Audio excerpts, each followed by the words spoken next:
Hello नमस्कार प्यारे साथियों। मैं सचिन चौधरी आपके अपने YouTube channel reasoning bye Sachin sir में आपका स्वागत करता हूं। जैसा कि हम जानते हैं गाइस, आपका अब रेलवे का एग्जाम शुरू होने में अब आपका 1 वीक से भी कम समय आपका बचा हुआ है। तो गाइस, आज मैं उसी से रिलेटेड आपके लिए एक रीजनिंग का बहुत शानदार सा सेशन आपके सामने लेकर आया हूं, जिसमें रीजनिंग के प्रीवियस ईयर के आए हुए क्वेश्चन सम्मिलित हैं, तो जो आपकी तैयारी को और बढ़िया और उम्दा कर देंगे, क्योंकि यहां से क्वेश्चन आपको 100% मिलने वाले हैं। तो इसलिए आज का सेशन बहुत ही शानदार और उम्दा होने वाला है, तो इसलिए सेशन को बिल्कुल भी स्किप नहीं करना है और अच्छे से क्वेश्चन को आपको लगाना है, ताकि आपके एग्जाम में मिलने वाले हर एक क्वेश्चन का कॉन्सेप्ट आपको हमारी क्लास से मिले। ठीक है ना? तो इसलिए चलिए शुरू करते हैं अपने रीजनिंग का बहुत ही शानदार सा एक सेशन। तो देखिए क्या दिया गया हमें पहले क्वेश्चन में कि श्रेणी को पूरा करे। ठीक है ना? यानी सीरीज का क्वेश्चन है। तो देखिए क्या है हमारे पास कि शुरू में दिया है 2, फिर दिया है 4, फिर दिया है 11, फिर 37, फिर 153, और हमसे पूछा है कि यहाँ पर क्या आएगा। तो जरा देखिए क्या कैसे बात बन सकती है। अगर मैं 2 से 4 की बात करूं तो 2 से 4 हम कैसे लिख सकते हैं, यानी गुणा 1 करो और प्लस 2 करो, तो 2 एकम 2 और 2 4, बात बनी। ठीक है, तो सेम इसी तरह से आगे देखो, 4 से 11 तो गुणा करी 2 से, प्लस करा 3, 4 दूनी 8 और 3 11, बात बन गई यहां भी।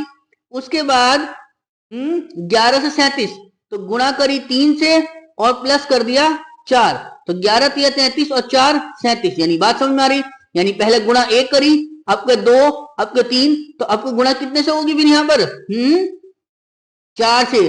गुणा करो 4 से और ऐड कर दो इसमें कितना 5, तो 37 चौका कितने होते हैं 100, कितना होगा 148, और 5 153, बात बन गई।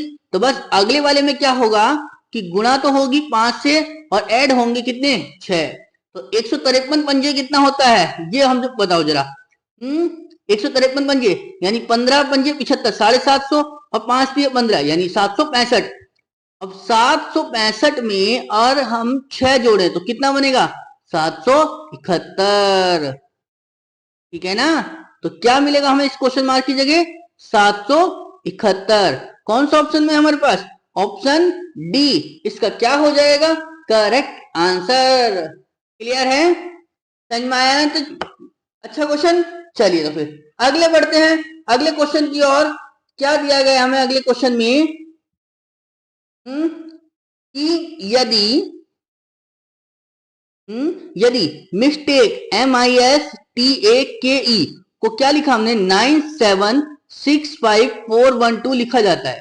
तो जरा देखिए MISTAKE को क्या लिखा हमने, इसको 9, ठीक है 9765412।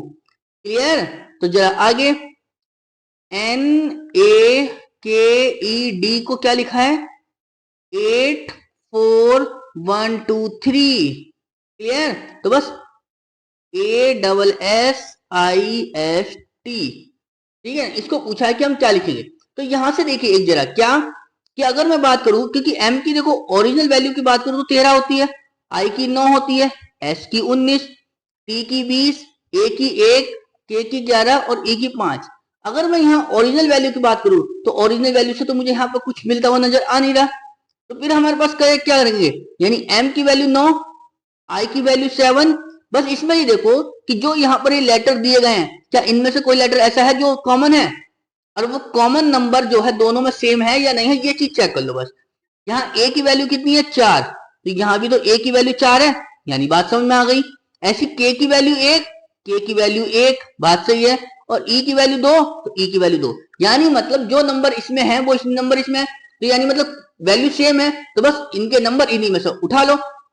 तो क्या करेंगे हम, A की वैल्यू कितनी हो गई 4, S की वैल्यू कितनी है 6, तो 6 6, I की वैल्यू कितनी है 7, S की वैल्यू 6, और T की वैल्यू कितनी है 5, तो कितना मिला 466765। कौन सा ऑप्शन है 466, खत्म 466765, यानी ऑप्शन सी इसका क्या हो जाएगा करेक्ट आंसर। क्लियर है? समझ में आया ना बात इतनी चीज? तो चलिए फिर आगे बढ़ते हैं अगले क्वेश्चन की ओर। क्या दिया गया है हमें अगले क्वेश्चन में कि एक निश्चित कूट भाषा में, ठीक है ना, TIMPAC को क्या लिखा गया, क्या मतलब क्या उसका, रेड कलर लिखा हुआ है, ठीक है। पिट इट इम टिम को का मतलब क्या बताया, रेड एंड ब्लैक है, ठीक है। NAC और PIT का मतलब क्या, येलो ब्लैक है। तो उसी कूट भाषा में एंड का मतलब क्या होगा ये हमसे पूछा गया। तो जरा देखिए क्या है हमारे पास, टिम,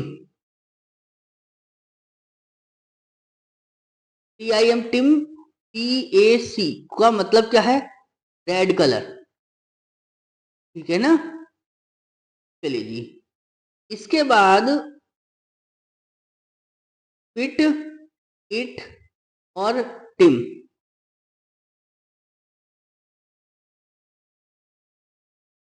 को क्या लिखा है, red and black, red and black. आगे क्या है, नेक और पिट। अगर मैं इसकी बात करूं नेक और पिट की, तो क्या लिखा हुआ है इसका मतलब, येलो ब्लैक। बस हमसे पूछा किसके बारे में, एंड के बारे में पूछा। तो एंड कहाँ है, यहां है। अब एंड का कोड कैसे मिलेगा ये चीज इंपॉर्टेंट है। तो एंड का कोड ढूंढने के लिए पहले मुझे रेड और ब्लैक का कोड ढूंढना पड़ेगा। अब रेड और ब्लैक कहां से मिलेगा, तो रेड ऊपर वाले में और ये सेकंड वाले में, दोनों में है। तो इन दोनों में देखो कौन सा नंबर, कौन सा लेटर कॉमन, वर्ड कॉमन है, तो टिम और टिम। तो रेड का कोड क्या हो गया, टिम वाला। ऐसी यहां ब्लैक और यहां ब्लैक, तो ब्लैक के लिए दोनों में कॉमन कौन सा हो गया, पिट और पिट। तो ब्लैक के लिए क्या कोड हो गया, पिट। तो क्या बच गया फिर हमारे पास, तो बचा इट। तो एंड का कोड क्या हो गया हमारे पास, इट। ये समझ में आई या नहीं आई, कॉन्सेप्ट क्लियर हुआ, क्लियर हुआ। तो चलिए फिर आगे बढ़ते अपने अगले क्वेश्चन की ओर। क्या दिया गया हमें अगले क्वेश्चन में, कि इस प्रश्न में एक कथन के बाद दो निष्कर्ष दिए गए हैं, पता लगाएं कि कौन सा विकल्प है जो दिए गए निष्कर्ष को उचित ठहराता है, ठीक है ना। तो जरा कथन देखिए क्या बात है हमारे पास कथन में, कि स्वदेशी कच्चे तेल के उत्पादन की तुलना में घरेलू मांग जो है वो तेजी से बढ़ रही है। मतलब जो स्वदेशी कच्चा तेल के उत्पादन की तुलना, जो उत्पादन की तुलना में क्या है, घरेलू मांग तेजी से बढ़ रही है।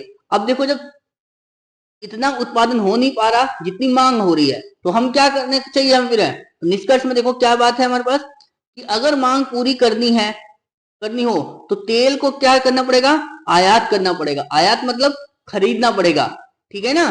तो यानी पहला तो सही इस में, क्योंकि जब तेल का उत्पादन इतना हो नहीं पा रहा जितनी मांग बढ़ रही है, जब मांग बढ़ रही है तो आपको फिर, जब यहां से नहीं हो रहा तो फिर आपको क्या करना पड़ेगा, आयात करो उसको, यानी खरीदो उसको।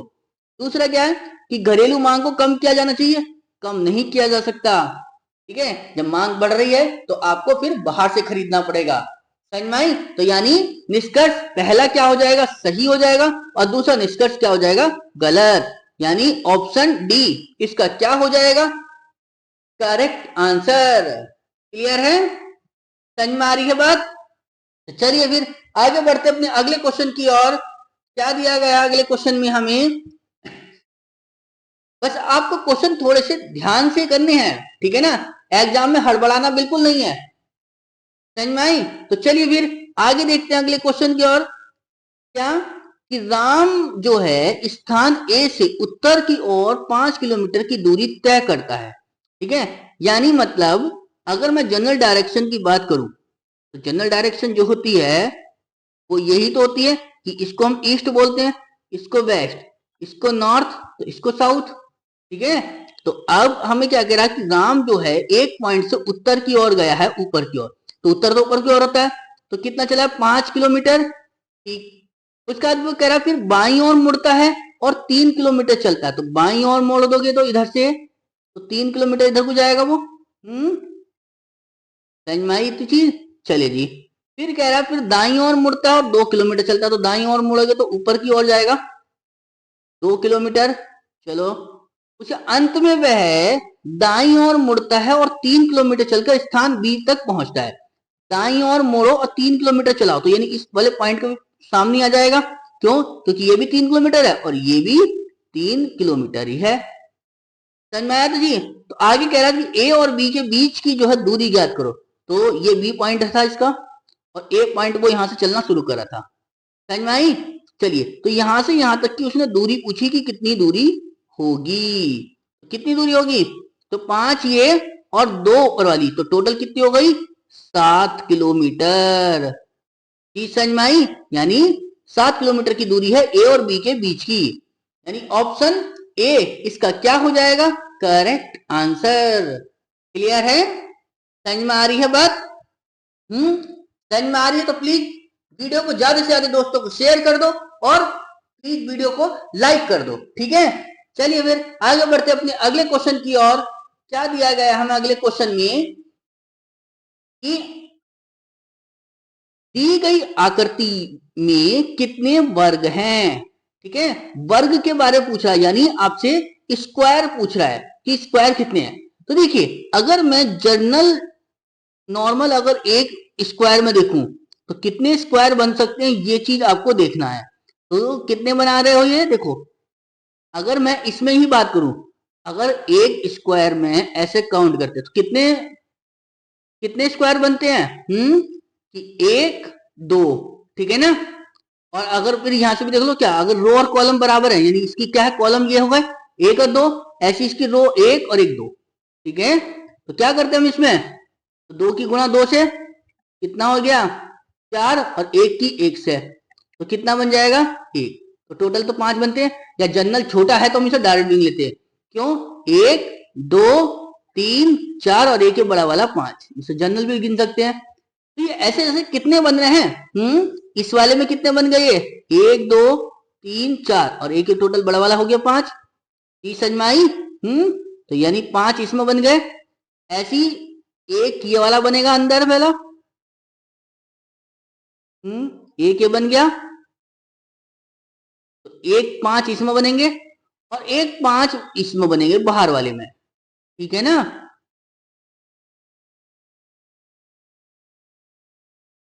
समझ में आई बात?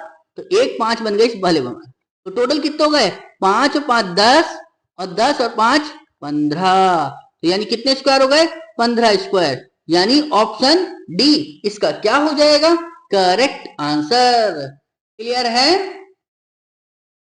हाँ जी गाइस, समझ में आ रहा है ना? तो चलिए फिर आगे बढ़ते हैं अगले क्वेश्चन की ओर। क्या दिया गया हमें अगले क्वेश्चन में कि दिए गए श्रेणी में गलत संख्या को चुनना है। गलत संख्या मतलब ये आपके पास 5 नंबर दिए गए हैं और इनमें से कोई एक नंबर गलत है, उसको देखना है कि कैसे करेंगे। तो जरा देखिए, अगर मैं बात करूं यहां से कि 4 का 3 गुना ही तो हो रहा है 12, 4 तिया 12, और 12 का 3 गुना कितना होता है 36। ठीक है, और 36 का 3 गुना करूं तो कितना होता है, ये कितना होता है 108 होना चाहिए था, बट यहां कितना लिखा हुआ है 109, तो यही गलत लग रहा है। आगे देखो, अब 108 का 3 गुना करेंगे तो 324। हाँ बात सही है, तो यानी कौन सा नंबर गलत हो गया फिर मेरे पास 109, यानी ऑप्शन सी इसका क्या हो जाएगा? Correct answer. यानी मतलब इसमें 109 की जगह पर क्या नंबर आना चाहिए था? 108 आना चाहिए था। 108 अगर आ जाता तो हमारी सीरीज सही हो जाती। अब चूंकि 108 आया नहीं तो क्या हो गया, इसलिए सीरीज गलत हो गई। ठीक है ना? तो इसलिए हमें गलत टर्म तो छांटनी थी, तो गलत टर्म क्या आई 109। ठीक है ना? चलिए तो आगे देखते हैं अगले क्वेश्चन की ओर। क्या दिया गया हमें अगले क्वेश्चन में कि इस प्रश्न में 3 कथनों के बाद 2 निष्कर्ष दिए गए हैं। ठीक है, उस निष्कर्ष को चुनिए जो तार्किक रूप से सर्वाधिक उपयुक्त हो। मतलब आपको निष्कर्ष देखना है कि कौन सा निष्कर्ष सही है। तो क्या बताया हमसे कि कुछ समाचार पत्र पत्रिका हैं। लो जी, समाचार पत्र को क्या बताया है? पत्रिका। ठीक है ना? चलिए, और सभी समाचार पत्र क्या है? किताब है। सभी समाचार पत्र क्या बताया है?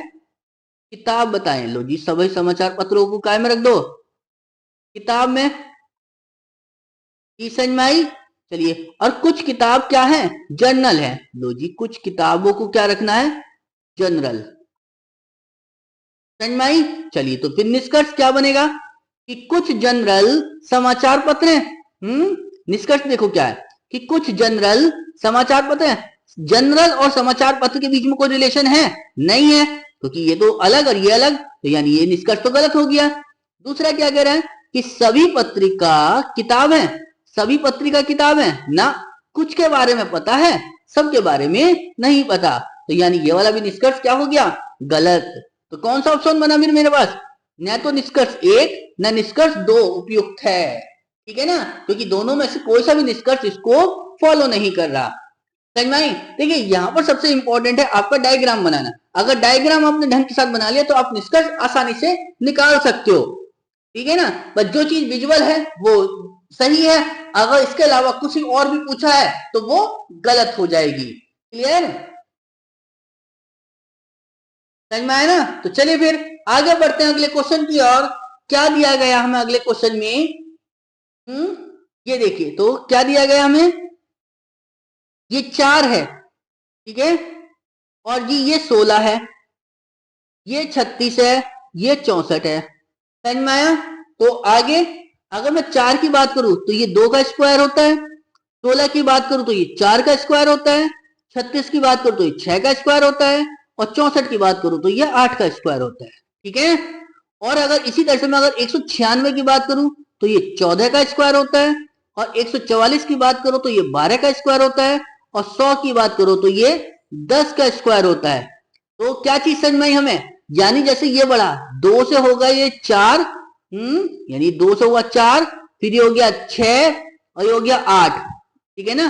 तो इससे अगला नंबर जो 10 का होता, समझ में आई, यानी ये 10 का स्क्वायर होता, बट यहाँ पे हमारा पूछा नहीं, हमसे ये वाला नंबर पूछा, और ये नंबर किससे मिलेगा, इस बड़े वाले स्क्वायर से, यानी 14, 14 में से 2 गए 12, 12 में से 2 गए 10, और 10 में से जब 2 जाएंगे तो कितना बनेगा 8, और 8 का स्क्वायर कितना होता है 64, यानी इस प्रश्नवाचक चिन्ह के स्थान पर क्या नंबर आएगा 64, यानी ऑप्शन डी इसका क्या हो जाएगा करेक्ट आंसर।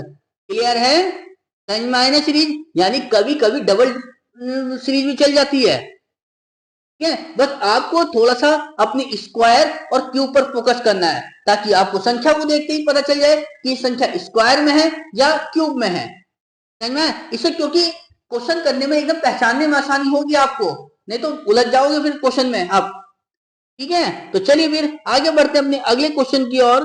क्या दिया गया हमें अगले क्वेश्चन में कि इस प्रश्न में 2 कथनों के बाद 2 निष्कर्ष दिए गए हैं, और निष्कर्ष क्या है कि उस निष्कर्ष को चुने जो तार्किक रूप से सर्वाधिक उपयुक्त हो। तो क्या दिया है कथन हमें कि कुछ जूते कोट हैं, कुछ जूते, क्या बताया हमें, कोट, ठीक है ना, कुछ जूते कोट है, यानी ये वाले जूते क्या है कोट है। चलिए जी, कुछ कोट क्या है बटन है।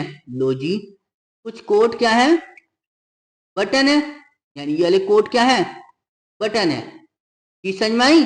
चलो जी, तो निष्कर्ष क्या है हमारे सामने कि कोई बटन क्या है जूता नहीं है, कोई बटन जूता नहीं है, जूते और बटन के बीच में कोई रिलेशन है हमें नहीं पता है या नहीं है, क्यों, क्योंकि हमें हमारे सामने तो है नहीं, हम इसमें नेगेटिव नहीं कह सकते कि जूते या बटन में कोई है या नहीं है, ठीक है ना, तो हम पॉजिटिव में जाएंगे ना ही हम नेगेटिव में जाएंगे। क्लियर है? क्योंकि जो चीज दिखती नहीं है तो उसके बारे में हम ना तो नेगेटिव बोल सकते हैं ना ही पॉजिटिव बोल सकते हैं। क्लियर? तो पहला निष्कर्ष तो गलत हो गया। दूसरा निष्कर्ष क्या कहता है कि कुछ जूते बटन है, कुछ जूते बटन है, कुछ जूते बटन है, इसके बारे में भी नहीं पता। समझ में आई? तो देखिए, जूत बटन जूता जूते बटन, एक पॉजिटिव सॉरी एक नेगेटिव दूसरा पॉजिटिव, तो क्या लगाते हैं हम, ये नेगेटिव ये पॉजिटिव, तो क्या लगा देते हैं या, ठीक है ना। तो या तो निष्कर्ष 1 या निष्कर्ष 2 उपयुक्त है। क्लियर? समझ में आई? क्योंकि जब वेरिएबल सेम हो, यानी बटन जूता और जूते बटन, एक जगह नेगेटिव और एक जगह पॉजिटिव, तो क्या लगा देते हम या, और दोनों ही निष्कर्ष क्या होने चाहिए, डायरेक्ट वे में रॉन्ग होने चाहिए। ठीक है ना, इस समझ में आ रही है बात। तो चलिए फिर आगे बढ़ते अपने अगले क्वेश्चन की ओर। क्या दिया गया हमें अगले क्वेश्चन में कि दी गई आकृति में व्रत बताया है जो माताओं को दर्शाता है, यानी व्रत जो है वो बता रहा है माता को। ठीक है, त्रिभुज बता रहा है महिलाओं को। लो जी, ये त्रिभुज बता रहा है महिलाओं को। और वर्ग बता रहा है बहनों को। वर्ग बता रहा है बहनों को। ठीक है, समझ में आई। चलिए जी, तो कौन सा क्षेत्र उन व्यक्तियों को दर्शाता है जो माताएं और बहनें हैं लेकिन महिलाएं नहीं है। ठीक है ना, मतलब हमें वो बताना है, वो वाला क्षेत्र बताना है जो माताएं और बहनें तो हैं, माताएं और बहनें, माताएं ये बहनें ये। ठीक है, बट महिला वाले में नहीं जाना, तो यानी त्रिभुज वाले पोर्शन को हटा दो। ठीक है ना, और दोनों का जो है कॉमन वैल्यू क्या है, फिर ऐसी तो है। तो क्या बना मेरे पास फिर एस। ठीक है, कौन सा ऑप्शन बना, ऑप्शन ए, क्योंकि एस जो है महिला भी है, सॉरी माता भी है और बहनें भी हैं, बट महिला नहीं है। चीज समझ में आई, तो यानी ऑप्शन ए इसका क्या हो जाएगा, करेक्ट आंसर। क्लियर है, समझ में आ रही है बात। तो चलिए फिर आगे बढ़ते अपने अगले क्वेश्चन की ओर। क्या दिया गया हमें अगले क्वेश्चन में कि दिए गए विकल्पों में से असंगत को चुने। असंगत मतलब ओड चुनना है जो इन सबसे क्या हो, अलग हो। तो जरा देखिए क्या दिया ओड, कक्षा और छात्र। ठीक है, कक्षा में कौन मिलेंगे, छात्र मिलेंगे। वाक्य शब्द, तो वाक्य में क्या मिलेंगे, शब्द मिलेंगे। ठीक है, चलिए घंटा और मिनट, घंटों में क्या मिलेंगे, मिनट मिलेंगे। तो वृक्ष वन, वृक्ष में वन मिलेंगे नहीं, वन में वृक्ष मिलेंगे, तो यानी यही उल्टा हो गया। ठीक है ना, है सही, बट बस लिखने का क्रम जो है वो उल्टा है, क्योंकि यहां पर ये होना चाहिए था वन का वृक्ष के साथ संबंध होना चाहिए था। ठीक है ना, यानी वन के अंदर क्या मिलते हैं, वृक्ष मिलते हैं। समझ में आई बात, समझ में आ रही है ना। चलिए तो फिर आगे बढ़ते अपने अगले क्वेश्चन की ओर। क्या दिया गया हमें अगले क्वेश्चन में कि इस प्रश्न में दो कथन दिए गए हैं और एक निष्कर्ष निकाला गया है। उस विकल्प को ज्ञात कीजिए जो दिए गए निष्कर्षों को उचित ठहराता है। तो कथन में क्या है कि सभी शिक्षक क्या है, शिक्षित हैं। ठीक है ना, कि सभी शिक्षक क्या हैं, शिक्षित हैं। चलिए जी, और शिक्षित लोग हमेशा सज्जन होते हैं। समझ में आई बात, कि शिक्षित लोग क्या होते हैं, हमेशा सज्जन होते हैं। तो निष्कर्ष क्या बताया कि सभी शिक्षक सज्जन हैं। हाँ, क्योंकि सारे शिक्षक क्या हैं, शिक्षित हैं, और सारे शिक्षित क्या होते हैं, सज्जन होते हैं। सभी शिक्षक को क्या कहा जाएगा, सज्जन। यानी इसको अगर हम एक तरह से ऐसे समझे तो यानी ऐसे ही बना सकते हैं कि सभी शिक्षक क्या है, शिक्षित। समझ में आई, और शिक्षित लोग हमेशा क्या होते हैं, सज्जन होते हैं। तो यानी सारे शिक्षितों को क्या बना दिया उसने, सज्जन। ठीक है, तो सभी शिक्षक क्या होते हैं, सज्जन लोग हैं। हाँ, सारे शिक्षक कैसे हैं, सज्जन लोग हैं। क्यों, क्योंकि अंदर से बाहर की ओर चलते हुए सभी चलता है। तो यानी मतलब क्या हो गया कि जो निकाला गया निष्कर्ष है वो क्या है, निश्चित रूप से सत्य है। यानी ऑप्शन सेकंड इसका क्या हो जाएगा, करेक्ट आंसर। क्लियर, सही है, समझ में आ रहा है ना। चलिए, समझ में आ रहा है, तो चलो फिर आगे बढ़ते अपने अगले क्वेश्चन की ओर। क्या दिया गया हमें, तो क्या दिया है कि दिए गए विकल्पों में से असंगत को चुनिए। असंगत मतलब आपको ओड नंबर चुनना है। अब ओड कैसे चुनेंगे, तो जरा देखिए, अगर मैं 55 की बात करूं, 62 है, फिर 88 है, फिर 33, तो नंबर देख के एक चीज समझ में आई क्या, इस 55 को आप क्या लिख सकते हो, 11 गुणा 5, बात बन जाएगी। 62 को क्या लिख सकते हो आप, 31 गुणा 2, ऐसे 88 को क्या लिख सकते हो, 11 गुणा 8। और 33 को क्या लिख सकते हो, 11 गुणा 3। तो हमें एक चीज समझ में आई, इसमें भी 11 है, इसमें भी 11 है और इसमें भी 11 है, बट इसमें तो 11 है ही ना। कौन सा अलग हो गया फिर, ऑप्शन बी, यानी 62 इसका क्या हो जाएगा, करेक्ट आंसर। क्योंकि 62 की जब हम फैक्टर करें तो उसमें 11 नहीं मिला, समझ में आ रहे तुझे, तो इसलिए 62 क्या हो जाएगा हमारे पास, करेक्ट आंसर। क्लियर। तो चलिए फिर आगे बढ़ते अपने अगले क्वेश्चन की ओर। क्या दिया गया हमें अगले क्वेश्चन में कि यदि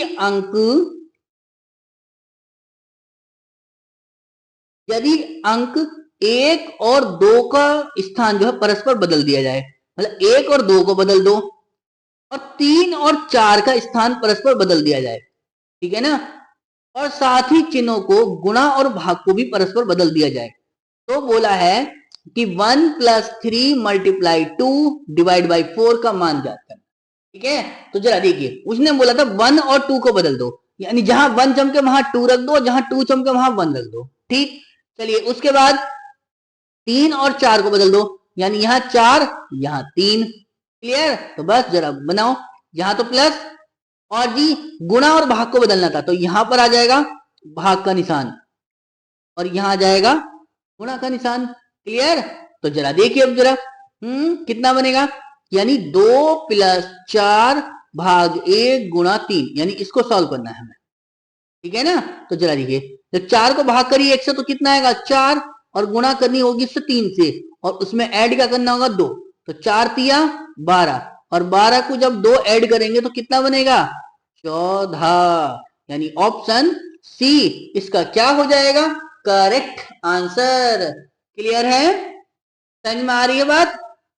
चलिए समझ में आ रही तो फिर चलिए आगे बढ़ते हैं। बस इसमें आपको करना कुछ नहीं था, बस जैसे उसने बोला था कि नंबर को बदल दो तो नंबर को बदल दिया, फिर कहा उसने सिंबल को बदल दो तो सिंबल को बदल दिया, उसके बाद जो था फाइनल आंसर आया आपका, ठीक है ना। तो चलिए फिर आगे बढ़ते हैं अगले क्वेश्चन की ओर। क्या दिया गया है कि श्रेणी को पूरा करें, और श्रेणी भी कैसी है, अल्फाबेटिकल, ठीक है। तो जरा देखिए क्या है हमारे पास, अगर मैं Q से J की बात करूं, तो Q से J बना, तो Q से J मतलब कितना माइनस करना पड़ा 7, ठीक है। और J से E बना तो माइनस करना पड़ा 5, और फिर E से B बना तो माइनस कितना करना पड़ा 3। तो बस अगले में कितना होगा, माइनस का 7 माइनस का 5 माइनस का 3, तो माइनस का 1 करो, तो B में से 1 जाएगा, कितना बचेगा A आएगा। अब A भी दो जगह है, AO और AE। तो जरा देखिए, Y से T की बात बनी तो माइनस के 5, T से O बना माइनस के 5, O से J बना माइनस का 5, और जब J से माइनस के 5 करोगे तो कितना बनेगा E। तो क्या आया A और E, तो A E क्या हो जाएगा इसका करेक्ट आंसर, यानी ऑप्शन डी इसका क्या है करेक्ट आंसर। समझ में आ रही है। तो चलिए फिर आगे बढ़ते अपने अगले क्वेश्चन की ओर। क्या दिया गया है हमें अगले क्वेश्चन में कि राजू जो है वो पूर्व की ओर चलना शुरू करता है, पूर्व दिशा की ओर, मतलब ये जनरल डायरेक्शन में ईस्ट होता है, ये वेस्ट, ये नॉर्थ और ये साउथ। राजू जी ने जो है किधर चलना शुरू करा, पूर्व दिशा की ओर, तो पूर्व दिशा की ओर चल गया। कितना चला हमें नहीं पता अभी तक। आगे क्या कहा, थोड़ी देर बाद वह बाईं ओर मुड़ता है, बाईं ओर मुड़ा तो ऊपर की ओर मुड़ गया, ठीक है। और फिर वो अपने दाईं ओर मुड़ता है, तो दाईं ओर मुड़ोगे तो इधर को मुड़ जाएगा, ठीक है। कुछ दूर चलने के बाद वह बाईं ओर मुड़ता है, बाईं ओर मुड़ेगा तो यानी ऊपर की ओर मुड़ेगा। समझ में आया तो ठीक। चलिए, तो वह पूछ रहा है कि अब वह किस दिशा में चल रहा है, तो ऊपर को दिशा कौन सी होती है, तो ऊपर को दिशा कौन सी है, उत्तर, यानी ऑप्शन बी इसका क्या हो जाएगा करेक्ट आंसर। समझ में आई बात। तो चलिए फिर आगे बढ़ते अपने अगले क्वेश्चन की ओर। क्या कहा हमसे अगले क्वेश्चन में कि दिए गए विकल्पों में से असंगत को चुने। असंगत का मतलब वही यहां भी क्या करना है, ओड फाइंड करना है। अब ओड कैसे, कि क्या है हमारे पास y a n एक्स और एल एम।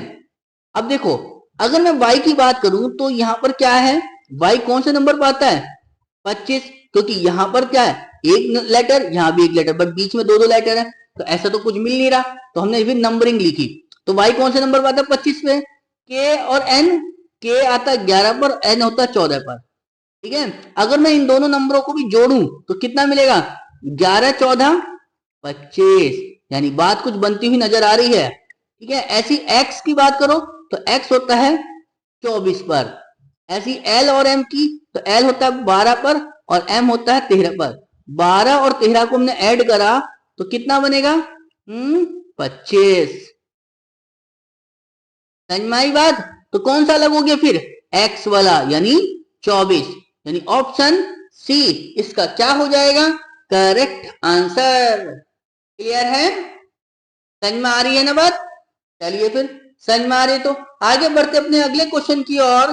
क्या दिया गया हमें अगले क्वेश्चन में कि एक निश्चित कूट भाषा में TURTAIN कर्टेन को क्या लिखा है CAITURN लिखा जाता है, तो उसी कूट भाषा में HILLOCK को कैसे लिखा जाएगा ये हमसे पूछा गया है। तो जरा देखिए क्या है हमारे पास, तो CURTAIN, ठीक है ना, तो कर्टेन को हमने क्या लिखा है CAITURN,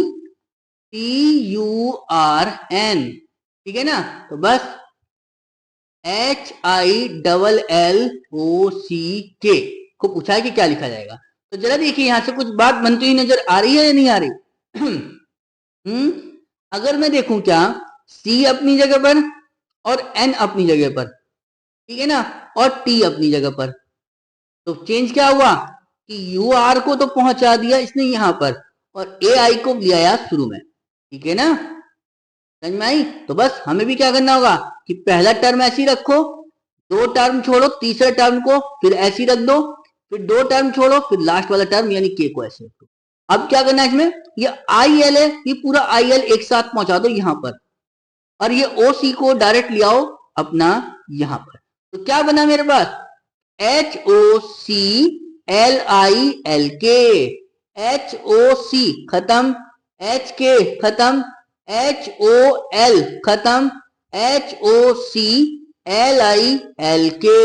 यानी ऑप्शन ए इसका क्या हो जाएगा करेक्ट आंसर। क्लियर है, समझ में आई ना? चलिए तो फिर आगे बढ़ते अपने अगले क्वेश्चन की ओर। क्या कहा हमसे अगले क्वेश्चन में, क्या दिया गया हमें अगले क्वेश्चन में कि सीरीज को पूरा करें। ठीक है ना, यानी कैसी सीरीज थी ये नंबरिंग सीरीज, तो 186 183 177 159, और फिर पूछा है क्वेश्चन मार्क की जगह पर क्या आएगा। तो जरा देखिए ये 186 से 183 हुआ तो कितना माइनस हो गया माइनस के 3, ठीक है ना, फिर 183 से 177 हुआ तो कितना माइनस करना पड़ा तो माइनस के 6, ठीक है ना, बात समझ में आ रही है? तो ऐसे ही यहां पर हमने 177 से 159 पे गए तो कितना माइनस करना हो जाएगा यहाँ पे, तो 17 में से 9 जाएंगे तो कितना बचेगा 8, और यहां से कितना बच गया ये, हाँ 16 में से 15 का 1, यानी 18 माइनस करना पड़ेगा। ठीक है, तो जरा देखिए फिर अब कितना माइनस करना पड़ेगा, तो देखिए जरा, तो यानी ये तो हो गया दुगना माइनस 3 दूनी 6 और 6 तिया 18, तो आपको 18 माइनस करा तो आपको कितना माइनस करना पड़ेगा फिर, आपको 4 माइनस करोगे फिर आप, तो जरा देखिए कितना है, तो ये हो गया था 3 दूनी 6, 6 तिया 18, 18 चौक कितना हो जाएगा 72, यानी आपको कितना करना पड़ेगा 72 माइनस करना पड़ेगा। तो जरा देखिए 72 माइनस करने के बाद संख्या क्या आएगी, तो 9 में से 2 गए 7, और 15 में से 7 जाएंगे तो कितना बचेगा 8, यानी कितने हो गए 87, यानी क्या आएगा इसकी जगह पर 87 आएगा क्वेश्चन मार्क की जगह पर, यानी ऑप्शन ए इसका क्या हो जाएगा करेक्ट आंसर। ठीक है ना भाई, समझ में आया? तो बस आपको एक चीज ध्यान देनी होगी एग्जाम में, क्या कि आपको किसी भी क्वेश्चन पर अपना ज्यादा टाइम वेस्ट नहीं करना है। अगर क्वेश्चन में ज्यादा उलझ रहे हो तो उस क्वेश्चन को वहां पर स्किप करके आपको आगे बढ़ना है। बस किसी भी क्वेश्चन में आपको 10 सेकंड या 15 सेकंड से ज्यादा आपको नहीं लेना है, ठीक है ना। क्वेश्चन सॉल्व हो रहा है तो उसमें 30 सेकंड तक ले सकते हो, अन्यथा आपको जो है क्वेश्चन को स्किप करके आगे बढ़ना है। बस किसी भी क्वेश्चन पर आपको टाइम वेस्ट नहीं करना है। वैसे आपके रीजनिंग के क्वेश्चन इतने आपके एग्जाम में हार्ड नहीं आते हैं, ठीक है ना, तो इसलिए आपको रीजनिंग का क्वेश्चन तो बिल्कुल स्किप करना ही नहीं है, ठीक है। जो यहाँ से टाइम बचेगा उस क्वेश्चन का जो टाइम है वो आपको अपने मैथ के सेशन में लगाना है, ठीक है। चलिए फिर आगे बढ़ते अपने अगले क्वेश्चन की ओर। क्या दिया गया हमें, तो क्या दिया है कि दी गई आकृति में प्रश्न चिन्ह के स्थान पर सर्वोत्तम विकल्प का चयन करना। अब प्रश्नवाचक चिन्ह कहाँ है, ये रहा, ठीक है ना। तो जरा देखिए, ये 40, ये 41 और ये दिया है 9, तो कैसे बात बनेगी, 40 और 41 को ऐड करो, कितना बनेगा 81। ये 81 कैसे बनेगा, यानी 81 को आपने क्या करोगे, यानी 81 को डिवाइड करो इस वाले नीचे वाले 9 से, तो कितना आएगा, तो कितनी बार कट रहा है ये 9 बार, यानी ये 9 का मल्टीपल है, ठीक है। चलिए ऐसी ये 25 है और ये 38 है, तो 25 और 38 कितना हो जाएगा, 8 5 13 का 3 हासिल 1, 3 2 5 और 1 6, 63। अब इस अगर 63 को भी भाग दोगे आप 7 से तो कितना आएगा, 9 आ रहा है, यानी मतलब कुल मिलाकर इन दोनों को ऐड करना है और नीचे वाली संख्या से भाग देना है, तो कितना आना चाहिए, 9 आना चाहिए। तो बस इस 18 और 36 को ऐड करो, कितना बनेगा 18 36 54, और 54 को ऐसी संख्या से भाग दो जो क्या आ जाए 9 आ जाए, तो क्या रखना पड़ेगा फिर मुझे, 6 ही तो रखना पड़ेगा, क्योंकि 6 नम 54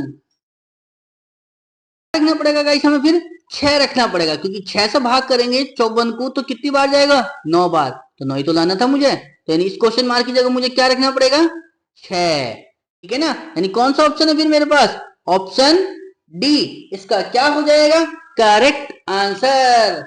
क्लियर है, समझ में आया ना। तो आपको आज का सेशन कैसा लगा ये आपको जो है गाइस कमेंट में जरूर बताना है, ठीक है ना, ताकि हमें भी अच्छा मोटिवेशन मिले और हम भी आपके लिए अच्छे से रोज आपके लिए अच्छे से अच्छे क्वेश्चन आपके लिए लेकर आए। तो चलिए फिर आगे बढ़ते अपने अगले क्वेश्चन की ओर। क्या दिया गया हमें अगले क्वेश्चन में, तो चलिए थैंक यू गाइस। आपको हमारी वीडियो अच्छी लगी है तो प्लीज लाइक करें, शेयर करें, और चैनल पर नए हैं तो प्लीज चैनल को सब्सक्राइब करके बेल आइकन को प्रेस जरूर करें। और गाइस आपको कोई क्वेश्चन समझ में ना आया हो या किसी क्वेश्चन में कोई समस्या लगी हो तो प्लीज आप उसको जो है हमें या तो यूट्यूब के कमेंट पे ही कर दें या फिर आप हमें व्हाट्सएप भी कर सकते हैं। मैं जैसे उस क्वेश्चन को देखूंगा तुरंत उस क्वेश्चन का रिप्लाई आपको कर दूंगा। बस आपका कोई भी क्वेश्चन छूटना नहीं चाहिए, ठीक है ना, क्योंकि अब एग्जाम में आपका समय ज्यादा नहीं बचा हुआ है, मुश्किल से 1 वीक का टाइम है, ठीक है। तो इसलिए अपनी तैयारी को और अच्छा करने के लिए आप हमारे चैनल के साथ जुड़े रहिए, ताकि आपको रीजनिंग के जो है और अच्छे से क्वेश्चन आपको कराए जा सके, ताकि आपको एग्जाम में किसी भी तरह की कोई समस्या उत्पन्न ना हो। चलिए फिर कल मिलते हैं हम अपनी नई क्लास में, तब तक के लिए धन्यवाद। जय हिंद, जय भारत, थैंक यू।